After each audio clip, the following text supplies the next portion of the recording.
Bismillahirrahmanirrahim. Assalamualaikum warahmatullahi wabarakatuh. Salam dan bahagia. Jumpa lagi dengan saya di pertemuan kedua ini untuk mata kuliah ekonomi teknik. Jadi sebenarnya ini adalah seharusnya saya sampaikan di pertemuan pertama kemarin, tetapi belum saya sampaikan karena kemarin kita baru membahas terkait dengan kontrak kuliah. Jadi pada pertemuan kali ini kita akan membahas ada dua macam materi. Materi yang pertama adalah terkait dengan prinsip dasar ekonomi teknik, dan materi kedua nanti terkait dengan pengambilan keputusan berdasarkan ekonomi teknik. Mari kita mulai. Untuk prinsip dasar ekonomi teknik itu seperti apa?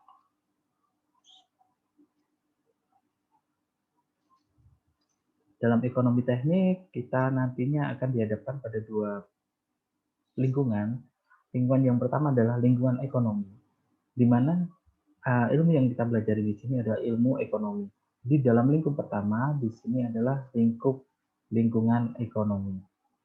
Kemudian lingkup yang kedua adalah lingkungan teknik.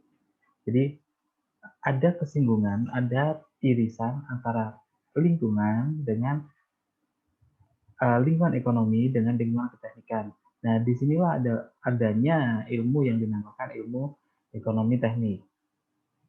Dalam kita belajar ekonomi teknik, basis dasarnya kemarin kita sudah mempelajari, teman-teman sudah mempelajari materi terkait dengan pengantar ekonomika, dan untuk keteknikan kemarin teman-teman sudah mempelajari terkait dengan analisis biaya. Jadi untuk mempelajari ekonomi teknik ini dasarnya adalah teman-teman telah lulus pengantar ekonomika dan juga analisis biaya. Jadi apa itu ilmu ekonomi?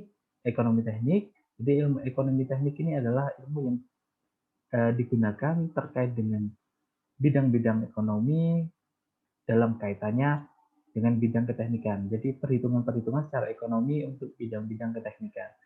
Contohnya apa? Contohnya adalah untuk menganalisis kelayakan suatu industri misalnya.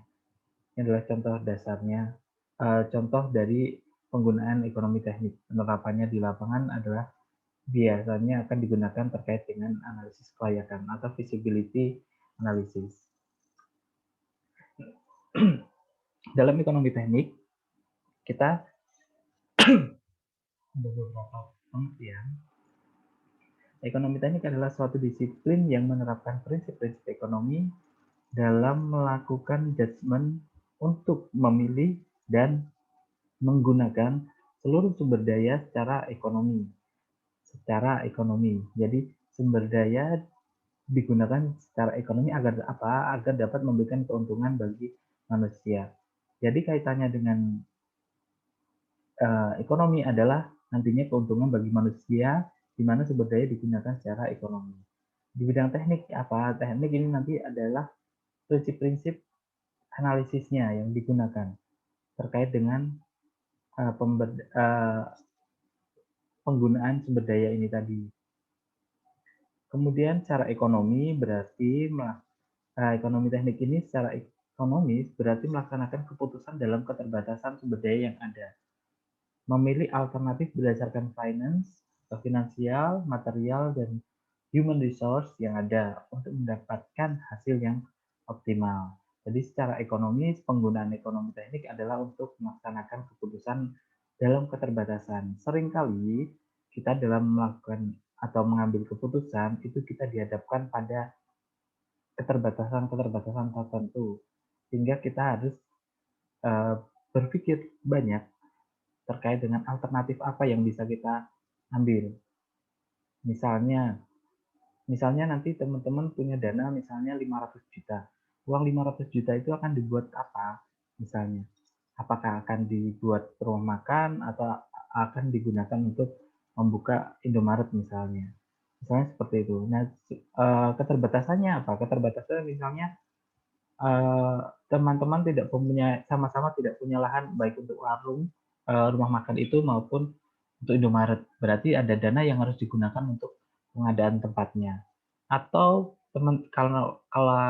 kalau ada keterbatasan lahan, teman-teman mungkin bisa joinan dengan teman yang lain yang sudah punya lahan. Berarti ada alternatif lagi yang bisa diambil. Nah, itu nantinya dalam ekonomi teknik ini teman-teman akan belajar bagaimana bisa memutuskan suatu perkara, bisa memilih kriteria-kriteria untuk alternatif, dan bagaimana menghitungnya. Itu nantinya teman-teman akan arahnya ke sana. Tugas ekonomi teknik adalah mencari kompromi atau balance antara trade-off, jenis biaya, dan performance yang dituntut seperti keselamatan, berat, keandalan, mutu kecepatan, dan sebagainya yang mungkin timbul dalam suatu solusi yang paling ekonomis. Jadi tugas ekonomi teknik ini adalah mencari kompromi dari apa? Dari alternatif-alternatif yang ada supaya didapatkan hasil yang paling optimal. Nah, prinsip ekonomi teknik ini ada 7. Yang pertama adalah pembuatan alternatif-alternatif solusi yang solutif, yang untuk memecahkan masalah, kemudian fokus pada perbedaan yang relevan, konsistensi penggunaan sumber daya, konsistensi penggunaan sudut pandang, kemudian penggunaan satuan pengukuran yang bersifat umum, mempertimbangkan semua kriteria yang relevan, perubahan ketidakjelasan menjadi kejelasan secara eksplisit, dan meninjau kembali keputusan yang dibuat. Jadi 7 ini adalah prinsip-prinsip dari ekonomi teknik. Mari kita jabarkan satu persatu, kita bahas. Nah, dalam pembuatan alternatif-alternatif solutif dalam prinsip ekonomi, kita contohkan adalah si A mempunyai dana sebesar 500 juta yang akan digunakan sebagai modal investasi. Berarti dengan modal 500 juta ini si A bisa bergerak atau bisa menggunakannya untuk apa saja. Nah, di sinilah akan muncul alternatif-alternatif solusi. Apakah misalnya untuk rumah makan atau apakah tadi digunakan untuk membuka Indomaret atau dengan joinan dengan teman yang lain membuka tempat Indomaret maupun warung makan itu dengan dana join. Seperti itu. Jadi pilihan atau keputusan ada di antara alternatif-alternatif. Jadi keputusannya ada di antara alternatif-alternatif yang kita ciptakan tadi, yang kita buat tadi. Apakah itu nantinya rumah makan ataukah Indomaret misalnya. Nah, di dalam alternatif-alternatif ini perlu diidentifikasi, kemudian didefinisikan untuk analisis selanjutnya. Tadi ya kalau misalnya untuk membangun rumah makan misalnya, rumah makan itu membutuhkan dana sekian, untuk apa saja itu perlu dijabarkan. Nah, uang 500 juta ini apakah cukup untuk membuat atau mendirikan rumah makan atau tidak? Atau dengan dana 500 juta ini lebih lebih bagus kayaknya kalau misalnya diterapkan untuk Indomaret misalnya. Bisa jadi seperti itu. Nanti itu tergantung pada kriteria-kriteria yang muncul yang akan menjadi pertimbangan. Kemudian fokus pada perbedaan yang relevan. Maksudnya bagaimana? Maksudnya hanya perbedaan yang berarti dari hasil di antara alternatif-alternatif yang relevan dengan perbandingannya yang harus dipertimbangkan dalam memutuskan. Jadi begini, ketika akan membuat rumah makan atau akan membuat Indomaret, sama-sama membuat dari awal, perbedaannya apa? Perbedaannya misalnya untuk warung makan nanti modal akan bisa kembali dalam waktu 3 bulan misalnya. Sedangkan Indomaret modal akan kembali dalam waktu 1 tahun. Berarti ini ada perbedaan yang berarti. Nah, disinilah kita fokus pada perbedaan-perbedaan yang berarti itu. Kalau misalnya perbedaannya dalam keuntungan 1 bulan rumah makan itu menghasilkan omset 30 juta. Dalam 1 bulan Indomaret menghasilkan omset 29.500.000. Ada selisih 500.000. Nah, ini tip-tip kita lupakan saja, maksudnya kita abaikan, kita fokus pada perbedaan-perbedaan yang mencolok. Seperti itu. Jadi fokus dari ekonomi teknik yang kedua terkait dengan apa namanya? Ekonomi teknik ini adalah fokus pada perbedaan yang relevan prinsipnya. Kemudian prinsip yang ketiga adalah konsistensi penggunaan sudut pandang. Sudut pandang yang mana yang akan kita gunakan? Kalau kita contohkan yang tadi, berarti sudut pandangnya adalah sudut pandang si A. Si A dengan dana 500 juta. Hasil yang prospektif dari alternatif-alternatif, aspek ekonomi dan lainnya harus dikembangkan secara konsisten dari sudut pandang yang telah ditetapkan. Jadi sudut pandangnya ditetapkan. Kalau misalnya dengan dana 500 juta itu, dengan kita melihat dari sudut pandang si A, tidak boleh kita memandang dengan sudut pandang si B dengan dana 600 juta misalnya. Kita bandingkan di situ. Itu bukan perbandingan dari kita mencari alternatif untuk analisis ini ekonomi teknik ini. Jadi harus konsisten.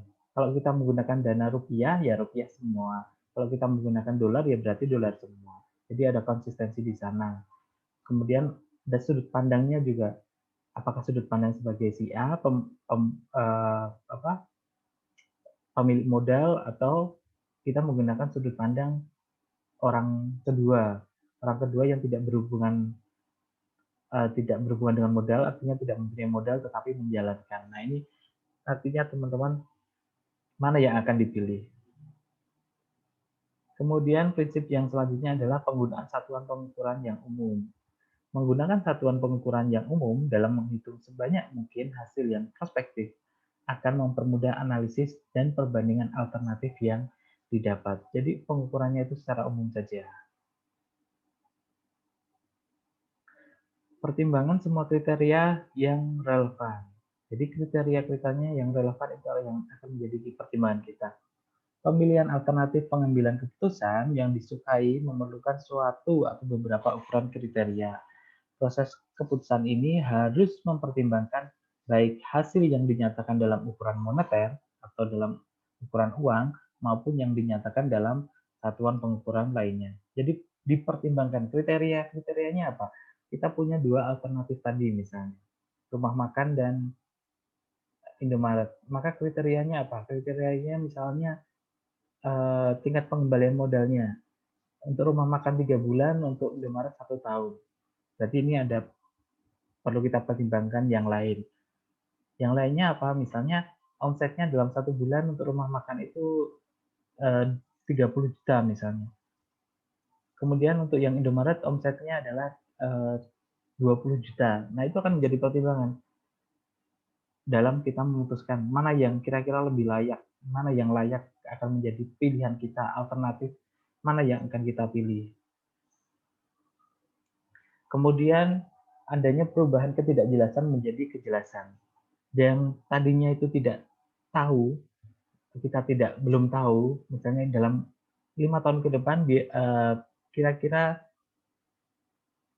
harganya tanah yang dimiliki yang sekarang itu harganya misalnya 1 meter perseginya itu 1 juta, dalam 5 tahun ke depan seperti apa? Apakah tetap 1 juta atau ada bagaimana? Nah ini ada perhitungan tersendiri dengan misalnya kita mengkalkulasikan bunga moneter misalnya atau bunga bank, itu akan menjadi pertimbangan selanjutnya dalam kita menganalisis kelayakan suatu investasi. Ketidakpastian yang berkaitan dengan perkiraan hasil-hasil alternatif di masa yang akan datang harus dikenali dalam analisis dan perbandingannya. Jadi ada perbandingan analisisnya. Prinsip yang selanjutnya adalah meninjau kembali keputusan yang telah dibuat. Dari alternatif tadi ada 2, misalnya rumah makan dan Indomaret, mana yang akan dipilih, itu kita tinjau kembali. Tingkatkan hasil pengambilan keputusan dari suatu proses penyesuaian atau adaptif proses ke tingkat kepraktisan yang luas. Hasil yang diproyeksikan ini semula harus dibandingkan dengan hasil sebenarnya yang dicapai. Jadi keputusan ini harus ditinjau kembali. Nah, nantinya teman-teman dalam 1 semester ini akan saya minta bekerja sama dengan membuat suatu kelompok. Karena apa? Karena tugas kelompok kita untuk mata kuliah ekonomi teknik ini adalah tugas terstruktur. Artinya bagaimana? Artinya adalah dalam tugas terstruktur ini nanti tugas dikerjakan secara berkelompok. 3 sampai 4 orang dengan ketentuan hasil akhirnya nanti adalah makalah mengenai suatu analisis kelayakan investasi. Kemudian topik investasinya apa? Topik investasinya bebas. Saya beri contoh misalnya industri produk dan atau jasa, silahkan nanti dispesifikasikan. Kemudian ada investasi produk misalnya, atau investasi perbankan atau saham. Nah itu nanti silakan dispesifikasikan. Tetapi belum pada minggu ini, nantinya akan saya minta dengan penugasan secara terstruktur. Misalnya minggu ini mengerjakan nama kelompok dulu, maka minggu depan kemudian mengerjakan pendahuluan, kemudian menentukan kelayakan alternatif-alternatifnya. Misalnya ada 3 alternatif yang minimal harus dipilih. Nah, misalnya seperti itu. Jadi akan saya buat terstruktur. Tugas kelompok diberikan dan dikumpulkan secara berkala. Jadi dengan saya memberikan tugas secara berkala, nantinya ini akan teman-teman kumpulkan menjadi suatu makalah. Makalah yang sudah jadi nantinya dipresentasikan secara berkelompok dengan waktu presentasi yang akan diumumkan kemudian. Kemungkinan untuk presentasi nanti ada di 2 minggu terakhir pertemuan. Ini untuk materi pertama terkait dengan prinsip dasar ekonomi teknik. Apabila nanti teman-teman ada pertanyaan, silakan ditulis di WhatsApp group atau bisa via japri ke saya. Demikian untuk yang pertemuan pertama terkait dengan prinsip dasar ekonomi teknik. Kita lanjutkan ke yang pertemuan kedua.